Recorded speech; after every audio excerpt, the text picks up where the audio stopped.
If you're lucky enough to have picked up the Gen 2 Eve Aqua with thread support, in this video, I'm going to show you how to get the most out of this product in your Apple HomeKit home.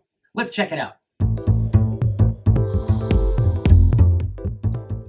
Hey guys, Chris Young here from HomeKit Geek, the channel bringing you new smart home content focused on Apple HomeKit. If you are interested in following along on my journey, do me a favor, subscribe below and ring that bell to be notified when new videos are added. So we're going to do a fairly deep dive today on using the convert shortcut feature to really get the most out of the Eve Aqua. Now the Eve Aqua, absolutely, there was no planning between any of us here, but it's been covered a lot in the last few weeks as far as videos posted. So I'm going to put links up here or here from Modern Day Tech, from Eric over at Modern Day Tech, as well as from the Brad Lloyd, who both of them have done a pretty great job of covering kind of the speeds and feeds of this particular product. So I'll let you guys go over there. I come back, whatever you want to do. You may have already seen those, but again, I'm not going to focus on the speeds and feeds in this video because they have done such a great job doing that. So assuming you're all still here, you may be wondering why you may have gone to the Eve Aqua Gen 2 product versus the original, and that really is all around thread. So thread, again, this is a complicated topic. As a networking engineer in my my professional life, I've got some feelings about it, and there's a lot of things that are perhaps misunderstood is a good way of saying this. So one thing I want to clear up is that the Eve Aqua Gen 2, this will not make your thread network any better. This is a child node. It is a sleeping node, which means that essentially thread becomes a little bit hierarchical, right? It will connect to a parent node, and the parent nodes could be your HomePod Mini. It could be a Nano Leaf, LED strip or light bulb. It could be an Eve Energy if we're lucky enough to have those in your particular area of the world yet. Any of those are possible, and that's what's really going to allow it to flow through the thread network and then off to your HomePod Mini, where it will be the border router, thread border router feature, and again, off we go to the rest of your HomeKit world. So all that being said, now let's dig into the automation. So you can definitely do some interesting things, and Eric over at Modern Day Tech, as well as Brad, have done a great job showing kind of a fairly advanced, actually, from what I think, convert to shortcut feature here. But I'm going to really dig into something that's a little more finesse in it. So the first thing we're going to do here is go over to the Apple Siri Shortcut app, in that this is just a little bit easier for me to figure out and play around with. I don't have to go all the way into HomeKit. There are still some bugs within the HomeKit version where sometimes the app crashes, and hey, it is what it is, right? I'm not here to point fingers. So I also want to give a shout out to Matthew Casanelli, who is the shortcut king as far as I am concerned. He has been an expert on shortcuts for a long time. Definitely he's got a membership available and worth all the money. So he kind of pointed me in the right direction on some of the things I want to do as far as the weather specific parts of these shortcuts. So let's start out here with the basics. I want my lawn to be watered, and I'm going to do this at 12 a.m. And this is important. 12 a.m., the start of a new day. And that's going to be an important thing here when I start looking at some of the other pieces of this shortcut to understand which day I'm actually working with, whether I am trying to predict the weather tomorrow or whether I'm predicting the weather today. So that's an important thing. Pretty easy here. I'm just going to go and create an automation, and I'm going to say every day at 12 a.m., run this automation. Step one. Step two here, where I live in my neck of the woods, we do have a bit of a water curfew, a water shortage during the summer months, and we are told by our city, our municipality, exactly what days and what times we are allowed to water the lawn. And right, so that kind of spreads around the different communities, the different sections of the city I live in. So in this step, what I'm doing is I'm creating a list that contains the 3 days a week that I'm allowed to water my lawn. And so this is given to me by the city. If this changes next year, I can just go into this list and really easily change the whole behavior of this particular shortcut just by changing the contents of this list, which is pretty cool. That makes it nice and easy in the future if things change, because things always change, to be able to just adjust one small step in this and have the whole rest of the logic still flow through. So now that I've got that list created, the next thing I'm going to do is check the date. And now I'm going to do a format date based on the current date, and I'm going to do a custom format here as the export. So you have a whole bunch of different formats, but really what we're going to do here is we're going to make sure that the formatted date spits out not the date, not the time, but the three-letter day, which is going to match what was up in that in the list up above. So now that we've got this piece of information, what do we do with it? We use an if variable here to be able to go and check to see whether the formatted date, whether that is actually in the list that we created above.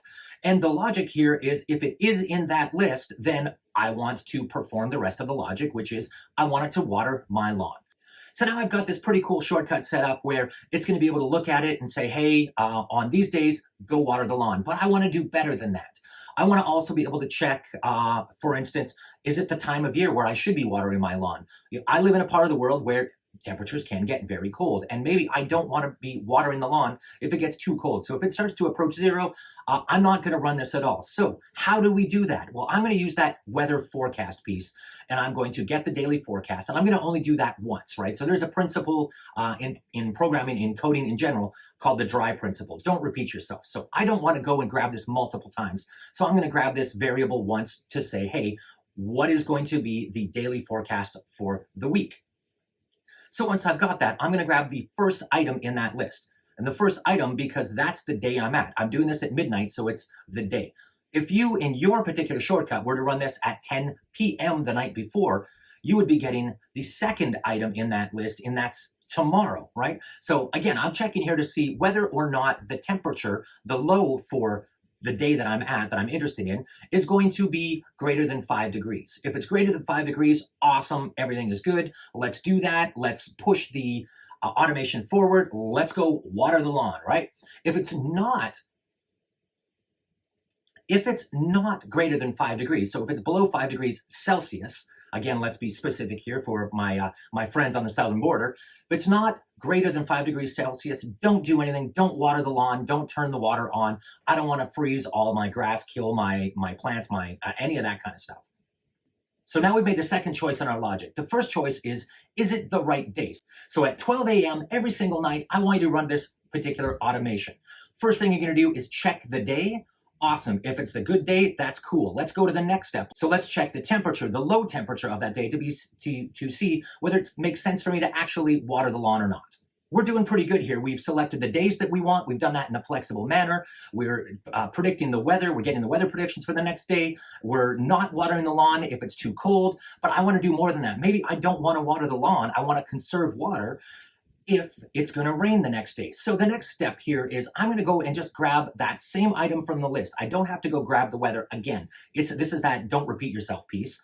And I'm going to check the chance of precipitation for the next day. And in my case, I'm going to just play on the chances here. If it's 80% or less, water the lawn. If it's 80% or more, don't bother. It's probably going to rain the next day. So after all that is said and done, we get to the step that we're actually all concerned with, which is watering the lawn. Now, this is something that's really interesting about the Apple Home app. And, love it, hate it, it is what it is. There are some things that the Apple Home app just doesn't expose, and the ability to trigger a sprinkler seems to be one of these. So what I've done is I've gone over into the Eve Home app, and I have used the Eve app to create a scene called night watering, which I have put the Eve Aqua 2, this is the Gen 2 product with thread in here, and I have that watering the lawn for a 30-minute period. That's the scene. It's that easy. So if we go over the entire logic here, this is pretty cool.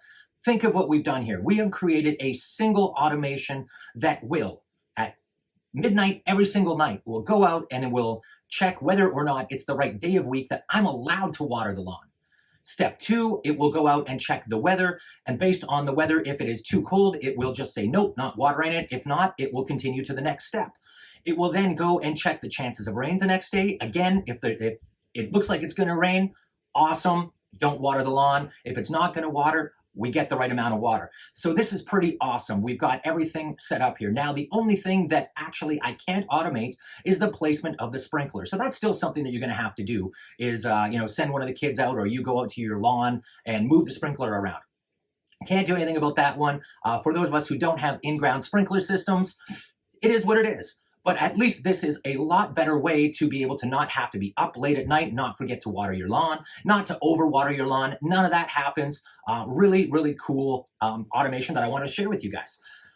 What do you guys think? Did I miss anything? Did I cover all your questions? Do me a favor, post in the comments below. I'd be happy to get to that. So as well, the other thing I want to do is to make sure you guys know that I'm starting to collect and document some of these in more of a blog format over at homekitgeek.com. So if you head over there, there's going to be a page available specific to these automations where I'm going to show screen captures and really kind of talk through some of the logic a little bit more. So look for that happening soon.